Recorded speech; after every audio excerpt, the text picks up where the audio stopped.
Welcome to the Meditation Nest. Here, bedtime stories become gentle meditations designed to help your thoughts unwind as you slow the tempo of your life and embrace the night ahead.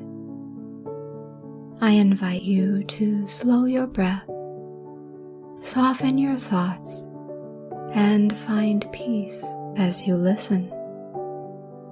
This is your time to rest, reflect, and dream. Greetings. Today I bring you a calming tale called The Clockmaker's Garden. It's a timeless fable about patience, endurance, and the quiet acceptance that comes when we learn to move with life's natural rhythm. In a world ruled by precision, a humble clockmaker discovers harmony in a wild garden that keeps its own measure of time. A reminder that not everything meaningful can be counted. Let your breath settle into a steady rhythm and allow this tale to move through you like the turning of gentle gears. Climb into bed, get cozy, and allow your body to relax as we begin. The clockmaker's home stood on a small rise at the edge of a green valley. It was an ordinary dwelling from a distance. A roof tiled in copper, a lean chimney, a narrow path folded through wild herbs toward a weathered door. But if one stepped closer, the air carried a hush, both metallic and alive, a mingling of oil, cedar, and earth. Inside the workshop, morning always began the same way. Light crept through the high-paned windows, glancing off rows of brass gears. The clockmaker moved carefully among his work tables, winding, polishing, aligning, as if greeting each instrument in turn. The sound that rose from his touch came gentle, a collection of ticking hearts warming the silence. For most of his years, he had trusted these sounds above all others. They spoke of precision, of a world tamed into rhythm. But some quiet part of him had begun to wonder whether perfection might also be a kind of impatience. Behind the house stretched a narrow garden he had built as a reprieve from the exactness within. It had begun as a patch of soil meant only for herbs, yet season after season he had found himself tending fewer clocks and more green. The garden had its own tempo, unmeasured, changeful, forgiving. You couldn't rush a bud to open or a root to deepen by turning any key. Each morning before his work began, the clockmaker stood by the back door and listened. Rain dripped from leaves at its own unhurried pace. A breeze carried the low murmur of bees in the thyme. Even the rocks seemed to breathe under the gathering warmth of light. Here, everything kept time, though none of it kept schedule. He never announced the rule aloud, yet some instinct told him that balance lay between these two worlds, mechanism and meadow, tick and pulse. When he polished a gear, he left the window open so that birdsong might join the sound of turning metal. When he sowed seed, he carried with him the faint ticking from a pocket watch that swung at his side. Visitors to his shop thought the mixture odd, order beside apparent wildness. They would see polished brass gleaming toward the garden and wonder why vines were allowed to climb the outer wall, threading through cracks between shutters. But the man only smiled. He had come to think of the vines as apprentices who worked in their own medium, drawing time in curls and tendrils instead of numbers. Inside, each clock obeyed its coil and wheel, yet even they seemed to drift toward the garden's mood. He noticed it in the afternoon, when sunlight warmed the metal casings and a fine dust of pollen found its way inside. The ticking softened, took on the steady hush of falling rain. On such days, he set aside his tools to watch. The garden shimmered through the window, dew still clinging to stems like tiny lenses. Bees traced gold paths between blossoms. The air itself appeared to pulse with quiet life, as if unseen pendulums guided everything that moved. He thought often of endurance, what it truly meant. A clock endured by resisting. It held tension inside a spring, turning that strain into motion. A flower endured by yielding, bowing under weather and righting itself again. Each taught its own version of patience.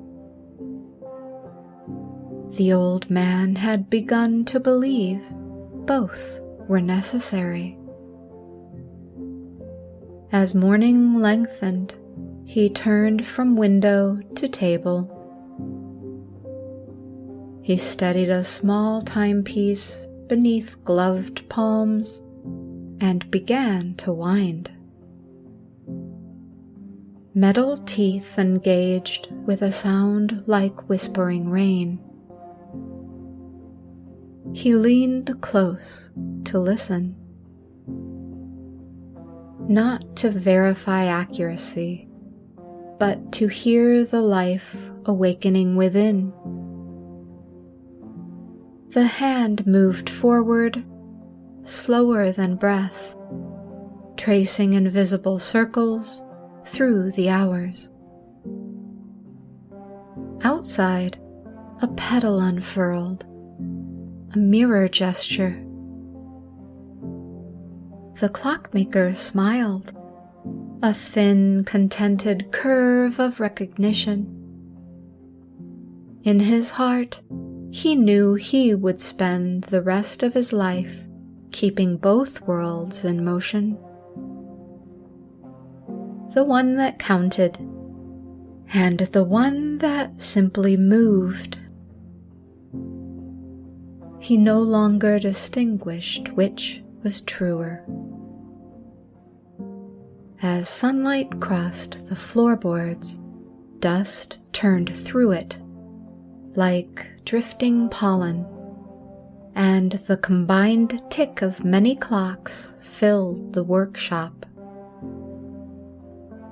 From the path beyond the door, the sound might have been mistaken for water running over stones, a rhythm too natural to be man-made, and perhaps it was. The clockmaker rested his tools and let the moment continue without his hand. The garden breathed.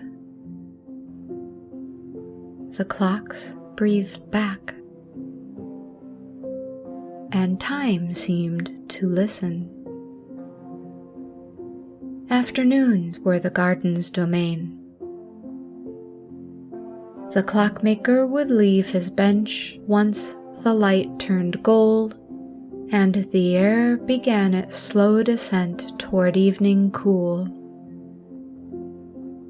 He walked the path with unfurled steps, pausing often, a small brush of dust on his sleeve, the only trace of hours spent among brass and gears.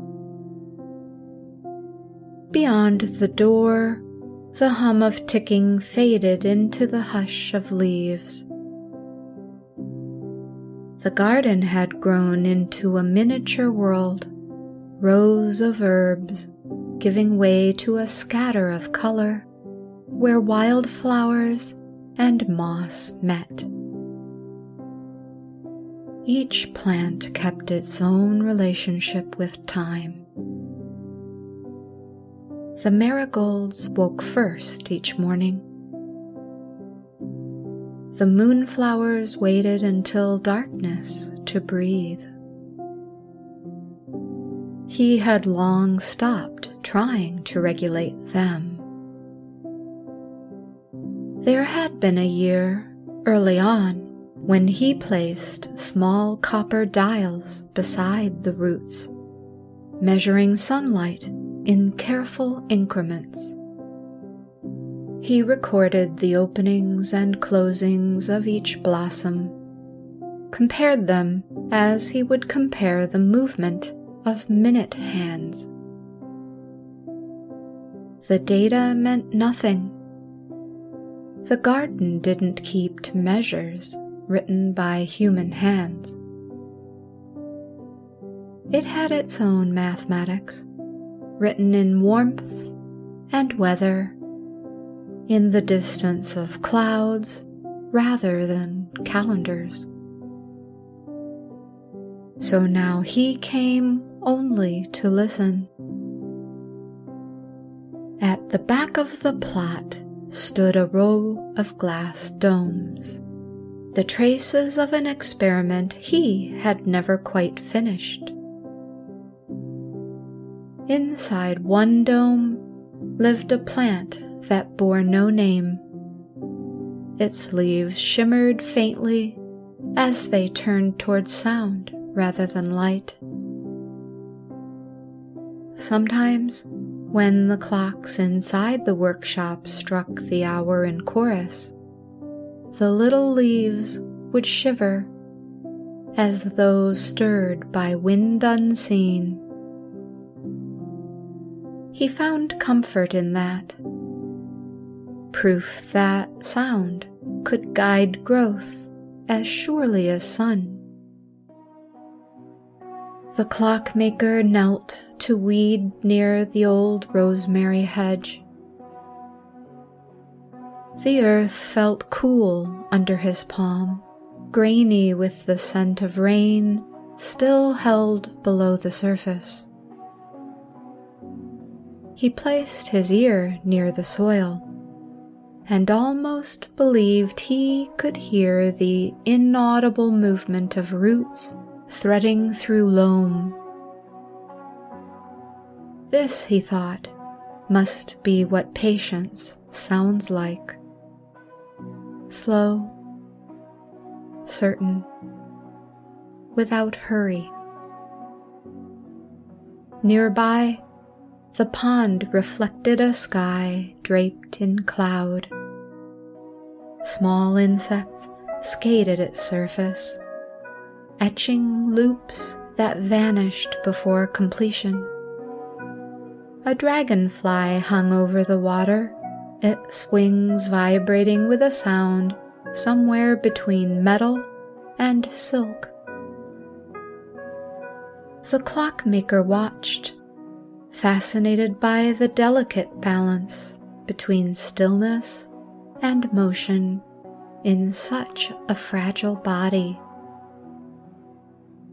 He compared it to a pendulum inside one of his oldest clocks, not for study but for kinship.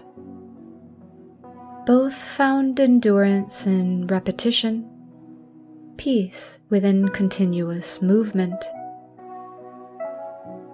He straightened, resting his back against a wooden gate and letting the light move across his face. Each breath arrived slower than the one before, as if the garden had taken charge of his lungs. It occurred to him then that all his years of measuring were, in their quiet way, a search for belonging. Each gear turned not to conquer time, but to understand its texture. The garden, generous and wordless, offered the same lesson without metal or math. A breeze swept through the lavender and carried its cool scent over the path. The movement rippled outward until every stalk bent, creating a wave that shimmered in gold and violet. Watching them, the old man whispered to himself, each note in its own measure. The phrase lingered, becoming part of the air like mist. He wandered deeper among the rows until he reached the far corner, where the garden met the slope of a hill. Here stood the tallest tree, a birch with bark pale as dawn. He had fixed a tiny clock to its trunk years ago, a simple device to test whether wood could carry vibration through its rings. The clock had long since stopped, its hands frozen at a forgotten hour, but the tree thrived. Its leaves trembled when he approached, silver undersides flashing in greeting. Time, it seemed, had chosen to continue on its own. He ran a hand along the rough grain of bark. Warmth met his fingertips. Sap moved somewhere within. The contrast filled him with quiet joy. A bell tone drifted from the workshop, the soft announcement of twilight arriving across a dozen clocks. The sounds mingled with the rustle of branches, the wing beat of a bird leaving its perch, the sigh of the earth settling toward night. He stood there a while, listening to them blend into a single voice. If patience had a sound, this was it. Not silence, not stillness, but many small movements agreeing to move together. The sky deepened, blue thinned into indigo. Smell of mint brushed the air where he walked back. A faint trail of pollen dusted his sleeve, shining briefly under the lantern light of the doorway. The workshop welcomed him with its warm ticking, steady as before, yet humbler, quieter against the grander rhythm outside. He left the door open so both worlds could touch. Clocks and crickets answered one another until the boundary between them dissolved. When he finally sat at his bench, the old clockmaker felt something he had never been able to measure, a kind of ease that had endured through all the moving parts of his life. Outside, the garden breathed in time with him. Night returned with its calm certainty. The valley had cooled to a deep hush, the kind of quiet that belongs to late evening, when the last color drains from the sky and air turns the shade of charcoal and rain. Inside the workshop, the clocks carried the hush forward, each one beating in its own way, a small heartbeat of brass and patience. In daylight, their ticking filled the room. At night, it seemed to melt into the air, a faint pulse that the dark treated gently. The clockmaker sat near his workbench, lantern turned low. He rarely worked after sunset now. It was enough to listen. The hands that had once chased precision through every hour had grown lined and careful, yet steady. He ran a finger across the arc of a pendulum, feeling its soft momentum like the breath of a sleeping creature. Beyond the open door, the garden breathed in long, quiet measures. The scent of damp earth mixed with oil and cedar. Near the hedge, a tiny chorus of night insects began its slow, rhythmic song. Their voices rose and fell with the subtleness of a tide. He liked when their music found its way into the house. It reminded him that time could hum as well as tick. Every life kept a meter suited to itself. His own had simply changed tempo. For a long while he remained still, studying the play of lantern light on the brass casings. Their surfaces no longer glowed with brilliance. They gleamed in softened tones, as if they, too, had mellowed with the years. One clock, the oldest, stood near the window.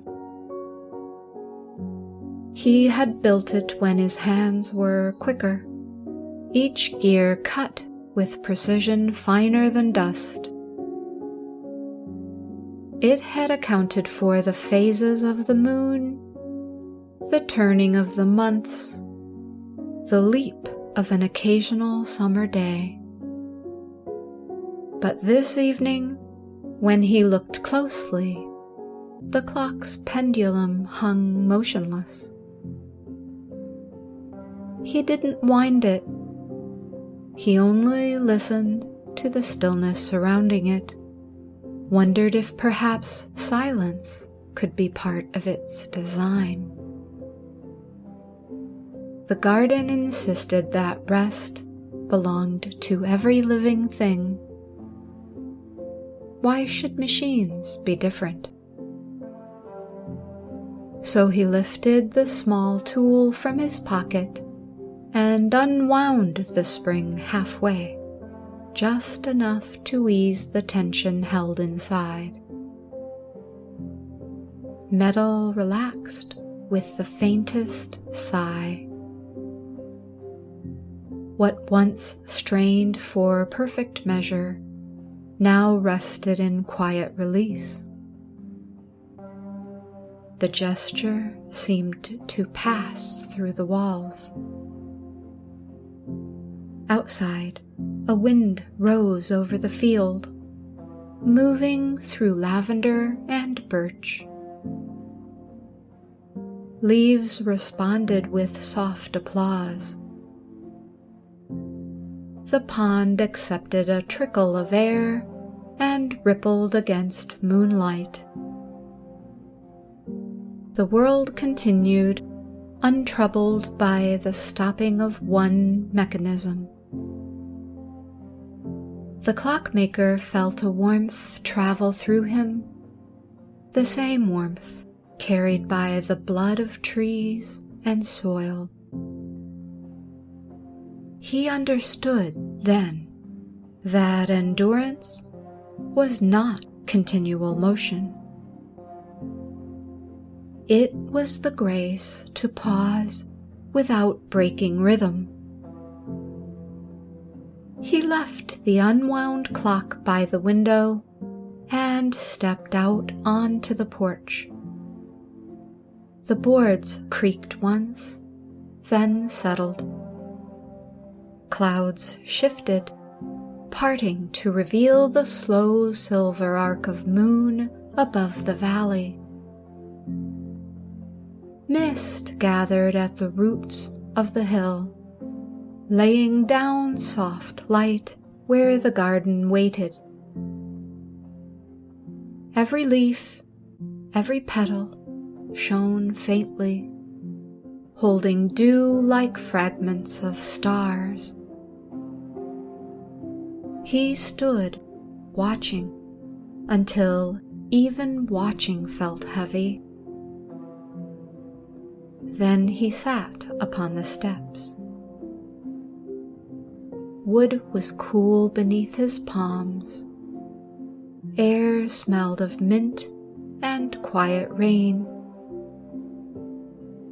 From his seat, he could see the faint trail he had worn through the grass, between workshop and garden, two worlds connected by simple footsteps. A clock inside gave one last sleepy chime. The sound drifted outward, folded itself into the wind, and was gone. He breathed until breath grew wide and even. The pulse in his chest matched the hidden rhythm under the earth, the slow rise and fall shared by all things that endure. A whisper of contentment filled him, so light it was almost weightless. Tomorrow he would tend the garden again, Perhaps tighten a few screws, oil a few springs. But for now, everything had reached its right measure. A ticking turned to heartbeat, a heartbeat resting in earth.